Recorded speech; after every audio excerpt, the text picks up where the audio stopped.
ये अभिभाषण जब मैंने पढ़ा तो बहुत अच्छा लगा ये पढ़कर कि वर्तमान सरकार किसान की सच्ची हितैषी है।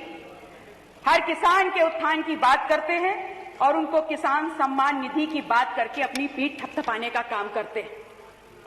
लेकिन एक बात समझने में बहुत ही ज्यादा दिक्कत हुई कि जब चुनावी वर्ष है तो किसान सम्मान निधि लगभग 8.5 करोड़ किसानों को मिलती है और जैसे ही चुनावी वर्ष बीत जाता है 6 करोड़ किसानों की पीठ पे सम्मान पे लात मार करके सिर्फ 2.5 करोड़ किसानों को सम्मान निधि से नवाजा जाता है। किस किसान के सम्मान और किसान हितैषी होने की बात आप करते हैं? बहुत अधिक दूर मत जाइए, सिर्फ बनारस जनपद को देख लीजिए जहां से आपका राजपाट चलता है। बनारस की धरती पे आज किसान ट्रांसपोर्ट नगर योजना के लिए उसके अंदर जो उनकी भूमि का अधिग्रहण किया जा रहा है और जिस प्रकार से पुलिस प्रशासन और पूरा एडमिनिस्ट्रेशन उनको अपने जूतों के तलबे के नीचे रौंदने का काम कर रहा है, 10 साल से वहां किसान लाठी की मार झेल रहा है। अत्यधिक ऐसे क्राइम्स में उनको दबोचा जा रहा है कि वो इस देश के अन्नदाता होते हुए अपराधी की लिस्ट में आ गए हैं। किस बात में आप किसान के हितैषी होने की बात करते हैं?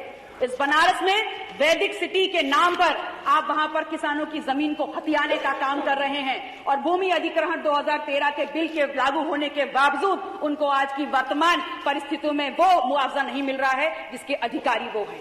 आज वही बनारस में काशी गेट के नाम पर लाठी डंडे की मार झेल रहा है ये किसान। उसकी भूमि जबरन डंडों के पर्दे के नीचे आज छीनी जा रही है और उसको आज यहाँ पर मुआवजा नहीं दिया जा रहा है। ये चंद उदाहरण हैं आपके सच्चे किसान हितैषी होने के। मान्यवर, मैंने सदन में पहले भी कहा और आज भी कहती हूं कि आस्था दिव्यता का प्रतीक है और भगवान राम में किसकी आस्था नहीं है। भगवान राम में हमारी आस्था किसी प्रमाण को नहीं चाहती और न किसी प्रमाण की मांग करती है। भारतीय समाज ने जिस भगवान राम को पूजा वो वनवासी राम है, वो केवट मल्लाह का राम, निषाद का राम है, वो सबरी का राम है, वो राम है जो जंगल में कंदमूल खा कर रहा है, जो गरीबों का राम है, जिसको आज आप नव्य भव्य बनाने चले हैं। उसकी दिव्यता अलौकिक है और युगों युगों से है।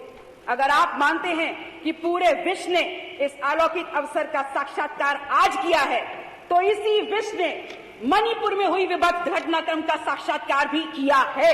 अगर आज आप इस अलौकिक अवसर के लिए अपनी पीठ थपथपा रहे हैं तो कम से कम मणिपुर में हुई घटनाक्रम पे एक शब्द बोल दिया होता तो हम भी आपकी पीठ थपथपाने का काम कर देते।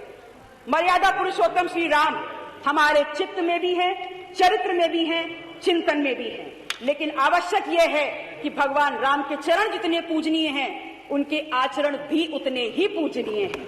राम की नीति और नियतियां सर्व समाज के उन्नयन के लिए हैं, परंतु अफसोस, मान्यवर अफसोस है इस बात का कि आपका पूरा प्रयास है इस बात पर कि आप भगवान राम को उनके अपने राजनीतिक तल पर लेकर आए। एक सुझाव के साथ कि जिस भगवान राम के चरण आप बहुत जोरों से पकड़े हैं, अगर उनके आचरण को भी उतनी ही जोरों से पकड़ लेंगे तो जिस राम चेतना, जिस राम तत्व को आगे लाकर आप इस देश में, इस प्रदेश में गरीब, युवा, अन्नदाता, नारी को सम्मान देने का और उत्थान लेने का दम भर रहे हैं, अगर जातिवार जनगणना करा देंगे तो इस देश की हर जाति को उनके जनता, उनकी संख्या के अनुपात में, शिक्षा में, सदन में, नौकरी में, दवाई में, कमाई में, पढ़ाई में, इस देश के खजाने में, खेत खलिहानों में उनकी भागीदारी सुनिश्चित कर दीजिए और वो राम तत्व, राम चेतना सार्थक हो जाएगा, घटित हो जाएगा।